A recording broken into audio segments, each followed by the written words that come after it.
500,000. Good luck sa inyo. Halika po kayo. Sumama kayo. Ano ang mga paborito niyong numero? Tatlo. Go! Number 6. Number 6. Hindi na kay Paloban. Tapos balik mo sa akin. Number 8. Number 8. And number 9. 6, 8, and 9. Okay.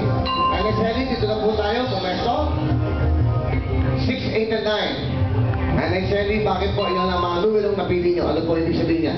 Kasi po yung 6 naman ng ano ko, ng birthday ko, June 6. Yung 6. Tapos yung 8, yun naman pinanganak yung ang pangalawang apo ko, na si Enzo. Ang month niya, 888. Oh, okay. Bakit naman po 9?